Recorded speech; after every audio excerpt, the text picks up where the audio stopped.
किसी भक्त ने कहा, भगवान मुझे अगर धन दिए होते तो मैं सारी दुनिया को मालामाल कर देता, सबका दुख दूर कर देता, किसी को कोई दुख ही नहीं रहता।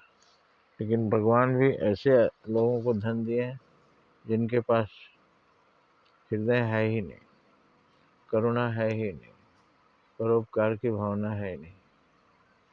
वैसे भी कहा गया है, लक्ष्मी उल्लू पर सवार होती है, उनकी सवारी उल्लू है, उल्लुओं को धन होता है। या जिनको धन होता है उनको उल्लू की नज़र हो जाती है, अंधेरे में दिखता है, उजाले में नहीं दिखता। अंधेरे से धन को ढूंढ के ले आते हैं, लेकिन उजाले में पीड़ित दिखते हैं, उनको नहीं देखते। शायद यही अर्थ होगा।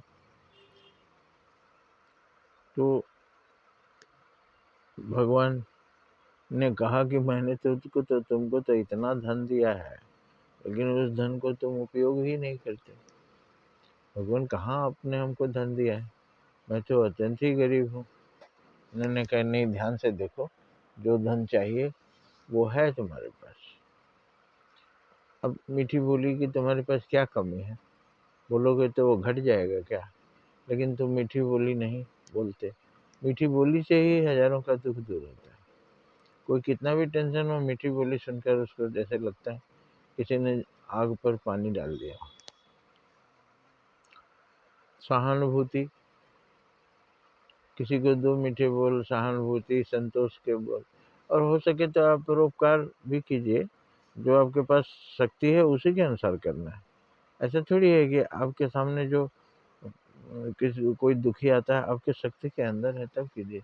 यथा शक्ति तथा भक्ति। एक आदमी के पास हाथ, पैर, आँख कुछ भी नहीं था, लेकिन वो फिर भी भजन गाता था, भगवान को धन्यवाद देता था कि आपने हमको बहुत कुछ दिया है।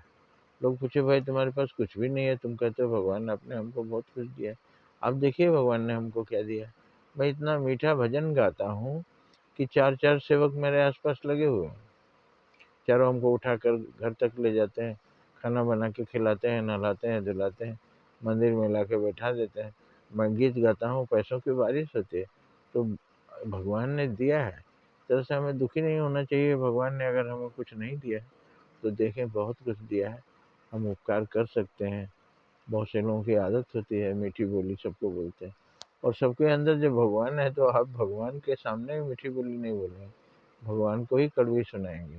तो जो ज्ञानी होते हैं वो ये मानते हैं कि सब में भगवान है, और हमें आराधना हर बात को ऐसे बोलना चाहिए जैसे हम भजन गा रहे हैं, सेवा भावना ऐसे करनी चाहिए जैसे हम मंदिर में कर रहे हैं। आशा है आप भक्तों की दिव्य दृष्टि से देखिए और उसका लाभ उठाइए। जय हिंद, जय भारत।